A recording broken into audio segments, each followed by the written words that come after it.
उत्तर प्रदेश में भले ही 2024 के लोकसभा चुनाव के लिहाज से बदलाव हो रहा है, उसका सियासी प्रभाव राज्यसभा चुनाव पर पड़ता नजर आ रहा है, क्योंकि जयंत चौधरी बीजेपी के साथ गठबंधन कर सकते हैं।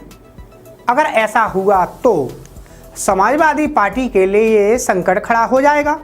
हालांकि अखिलेश यादव और शिवपाल सिंह दोनों ही नेता उम्मीद जता चुके हैं कि जयंत चौधरी बीजेपी के साथ नहीं जाएंगे।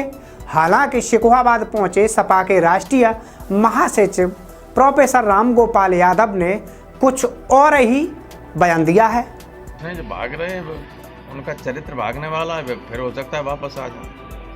अब देखिए, जब कोई चीज़ सामने आ जाए फाइनल, तब देखी जाएगी और कोई फर्क नहीं पड़ता कौन कहाँ जाता है। जो चुनाव होता है, एक बार चौधरी चरण सिंह ने, यानी जयंत चौधरी के पिताजी, कर्पूरी ठाकुर, देवीलाल, मधुलिमाई और बीजू पटनायक, जो देश के इतने बड़े नेता थे, उनको एक कलम से निकाल दिया। तो आप लोग सारे बड़े नेता सबको निकाल दिया। और ये चुनाव आने वाला, जनता ही तय करती है कौन नेता कौन नहीं है। चुनाव के वक्त जो आता जाता है कोई मान ही नहीं रखता। उत्तर प्रदेश में बीजेपी नेतृत्व वाले एनडीए का कुनबा बढ़ने जा रहा है। आरएलडी प्रमुख जयंत चौधरी विपक्षी इंडिया गठबंधन से पाला बदलकर अब एनडीए के साथ जुड़ने जा रहे हैं। ऐसा माना जा रहा है कि आरएलडी की 2+1 सीट फॉर्मूले पर बीजेपी के साथ डील फिक्स हो गई है। जो आज तक कोई भी पूर्व की सरकार नहीं कर पाई, वो फैसला बेबाकी से नरेंद्र मोदी जी के विजन से और प्रयासों से और उनके समर्पण भाव के कारण हो पाया। तो मैं फिर कोटि कोटि धन्यवाद देता हूं, आभार व्यक्त करता हूं।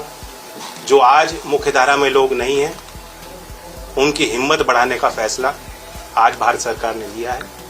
बीजेपी ने बागपत और बिजनौर लोकसभा सीट आरएलडी को दी है और एक राज्यसभा सीट जयंत चौधरी के एनडीए खेमे में जाने से लोकसभा पर बाद में सियासी प्रभाव पड़ेगा। लेकिन उससे पहले यूपी में हो रहे राज्यसभा चुनाव का गणित पूरी तरह बदल जाएगा। इस तरह सपा की 3 राज्यसभा सीटें जीतने की उम्मीदों पर जयंत चौधरी ग्रहण बन सकते हैं। यूपी की 10 राज्यसभा सीटों पर नामांकन की प्रक्रिया शुरू हो गई है और 27 फरवरी को चुनाव होने वाले हैं। राज्यसभा की जिन 10 सीटों पर चुनाव हो रहे हैं, उनमें से 9 सीट पर बीजेपी और 1 सीट पर सपा का कब्जा है। विधानसभा की मौजूदा स्थिति के लिहाज से बीजेपी 7 सीटें और सपा 3 सीटें आरएलडी के समर्थन से जीत सकती है।